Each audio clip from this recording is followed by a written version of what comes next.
Vem comigo aqui agora, neste domingo, na primeira notícia, e você não vai acreditar no que está acontecendo neste domingão, hoje, 23/2/2025.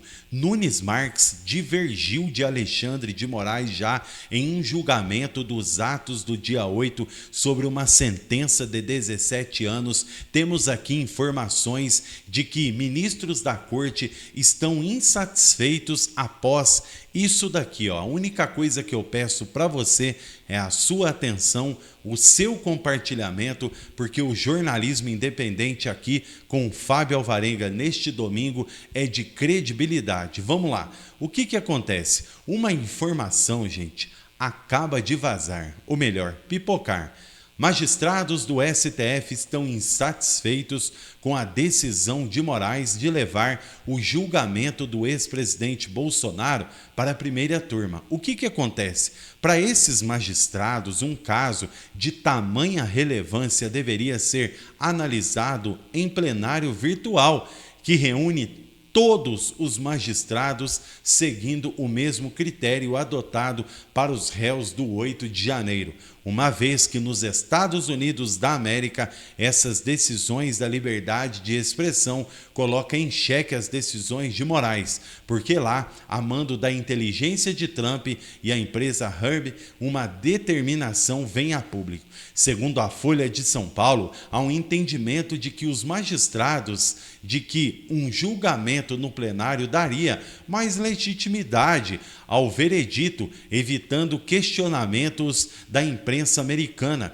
sobre a imparcialidade do processo, ou seja, o mundo está de olho. O principal argumento é que a composição da primeira turma, formada por Moraes, Dino, Zanin, Carmen Lúcia, Fux, levanta suspeitas, já que os 4 dos 5 ministros foram indicados pelo presidente atual. E não é só isso. As denúncias também que vêm a público é que o Mauro Cid teria sido coagido, pressionado pelo Moraes a falar coisas que ele mentalmente não estava legal. No entanto, chegou a desmaiar em seu interrogatório. Gente, nos bastidores, acredita-se que Moraes quer evitar levar o caso ao plenário para impedir debates e divergências mais amplas.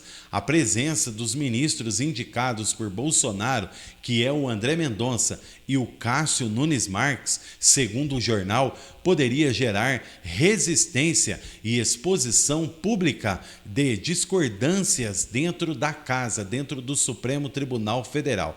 Para vocês terem uma ideia do acaloramento ali dentro da corte e as divergências, os julgamentos dos réus do 8 de janeiro, conduzidos então pelo plenário, foram marcados por discussões acaloradas. O jornal afirma que no caso de Aécio Lúcio Costa Pereira, que foi o primeiro condenado pelos atos do quebra-quebra na Praça dos Três Poderes, Moraes teria pegado pesado e sugeriu uma pena de 17 anos de prisão, enquanto Nunes Marques não aceitou, abriu divergência e propôs apenas 2 anos e 6 meses. Como se já não bastasse, foi o suficiente para os ânimos no Supremo Tribunal Federal ficar aquecidos, ficar acalorados, já que também André Mendonça teria discordado completamente, não só da primeira decisão de Moraes há 17 anos, mas também o julgamento no coletivo,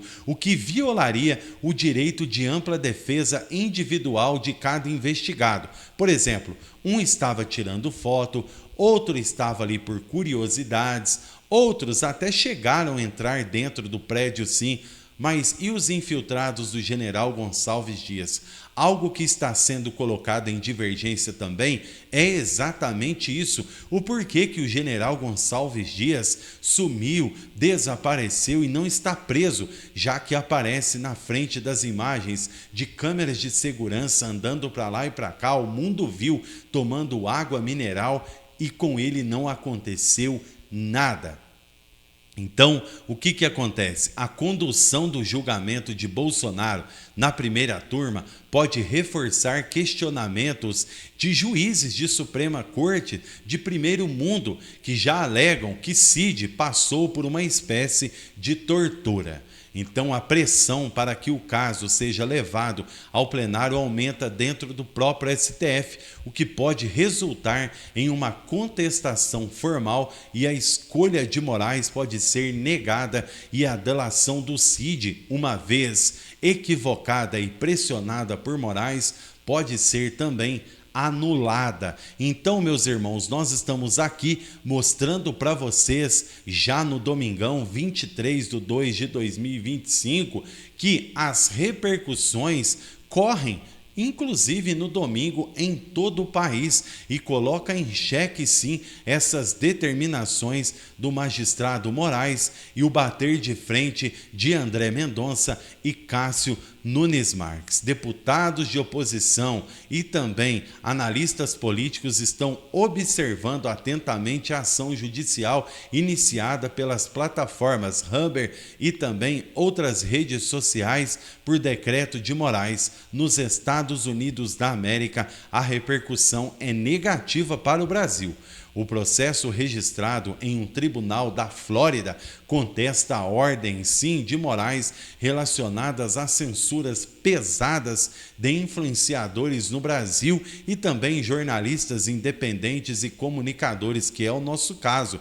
As empresas afirmam que tais ações podem comprometer a soberania americana e violar as regras e as leis da liberdade de expressão, não só lá, mas também no Brasil, cuja própria Constituição, diz a América, garante que os cidadãos brasileiros podem sim opinar e divergirem de assuntos, seja eles de política ou outros. Então vocês estão vendo que realmente as provas estão aí na tela de vocês, que a situação se complicou e esse imbróglio todo, meu irmão, precisa ser resolvido o mais rápido possível para que o Brasil volte a ter sua credibilidade lá fora. Olha só.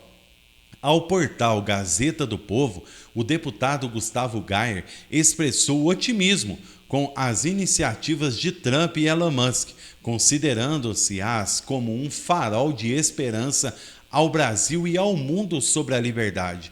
Isso se deve às missões dos parlamentares de oposição que viajaram, quem lembra, aos Estados Unidos para relatar perseguições e censuras, que foi o caso da Elvira Salazar, que sentou com Marcel Van Hatten, senador Girão, Eduardo Bolsonaro, Bia Kicis, Carla Zambelli, dentre outros, que estavam lá mostrando o que já em outrora, lá atrás, estava acontecendo aqui no Brasil, que é visto por eles lá, viu, como uma denúncia grave, gravíssimas, ferindo o princípio da liberdade de expressão aos cidadãos brasileiros. Fábio Alvarenga, direto no assunto, domingão 23/2/25. Daqui a pouquinho eu volto aqui com vocês, trazendo novas revelações e mostrando, sem medo de falar a verdade, aquilo que a grande mídia não mostra. Até a próxima oportunidade.